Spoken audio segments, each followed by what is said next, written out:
Hello, welcome to Shrink Talks. My name is Elizabeth Daniels. I have a psychotherapy practice in Federal Way, Washington. There are over 6 billion human beings on this planet. Think about this. We live on a ball that spins in this vast universe. There's no other planet that we know of yet that we could go and live on. This is our home. And each one of us, each 6 billion of us, this is our home individually, and we want to live our life to the fullest. We want to have dreams and hopes and aspirations and goals and philosophies and things we want, things we don't want. So to think that we would never have conflict with all of that is really naive, because conflict is what happens all day long to all of us most of the time. Because somebody somewhere isn't doing something we want them to do. Now, it's okay if they're on the other side of the world to some degree, but what if they're living in your own house, or what if they're working in the office at the desk next to you?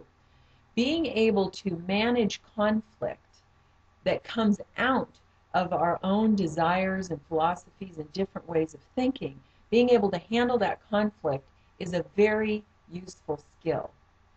Now, when we go to negotiate what we want and somebody else is negotiating what they want, we can run into some problems. Most of the time we just go, I'm going to go for the win-lose. I'm winning. I don't care about you. I'm going to get what I can get because it means this much to me, and I don't even care what you want. Now, that would be a win-lose situation. And from my point of view, the second type of negotiation, which is lose-lose, that is a lose-lose. So a win-lose is a lose-lose because, okay, I win and you lose, but there's just contention between us now. So I lose because I lose you. So this is not a win-lose, it's a lose-lose. The third type of negotiation is a win-win. And this is something that isn't looked at as much as the other two, because to get a win-win, it takes more effort, more time, more patience, and sometimes even more money to figure out how are we going to, with these two people or these two groups of people or these two countries of people, how can we meet the needs of both of these people? It just seems, especially when they're so different, it seems impossible to do it. And on the surface, it can seem impossible, but I think that if we put our heads together when we're in conflict like this, and work together to find a win-win solution, we can find it. Now, here's what you want to do. If you find yourself in conflict, we'll just take the example of you and one other person. What you want to do is you want to set a time aside to talk about this conflict, this difference of opinion or difference of ideas or whatever it is that you're wanting to negotiate to get to your way or to get your needs met, is to talk about a time that you can get together that's neutral to both of you, that both of you would feel comfortable. It doesn't feel like one person's safer than the other. It's a neutral place. So you go to that location. When you get there, you want to know the whole picture of what the conflict is about. Now, to do this, each person has to give their say what is concerning to them, without the other person getting defensive, because this is information gathering. You want to understand the other person's plight, and so that you can try to solve both of them together. For example, a story that I heard was a really good example of this. There's two people who work in an office building, and it's one of those old offices with the windows that kind of lift up, the wooden framed windows that lift up.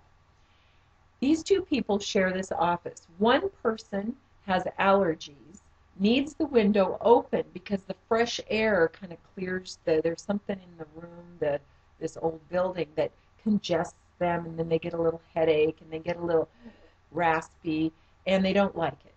So they want to leave the window up. But when the window's up, the other person who does a lot of paperwork and has a lot of organized papers on their desk, their papers blow around. So they want the window down. So what they would need to do is get together and say, when the window is down, I get congested, da da da da. And the other person would say, when the window's up, my papers fly around and it's really frustrating for me. Okay, now we have the full picture of what's going on. Now, the paper person might say to the allergy person, well, take some medicine and take care of those symptoms so you don't have that. That would solve the problem. But then this person says, but I don't want to take medication. I don't want toxins in my body, or I get sicker from that than I do from whatever I'm allergic to, so I don't want to take that. So it's not a reasonable request. And the other person might say to the person with the papers, why don't you just put paperweights on your papers? That would solve the problem. But the person says, no, it wouldn't, because I need to move those papers around, and if I have to lift a paperweight every time I move a paper, this is going to be really frustrating and take me longer to do my job. So that's not going to work. Okay, so now here they are at a stalemate again. Those are the only solutions they can think of. So they might come up with, okay, on Monday we have it open, Tuesdays we have it shut, but that's compromising, and they don't have the freedom of the workplace that they would like. So the key is, once you get the complete picture of the problem, the next thing you do is you make the other person's plight as important as yours.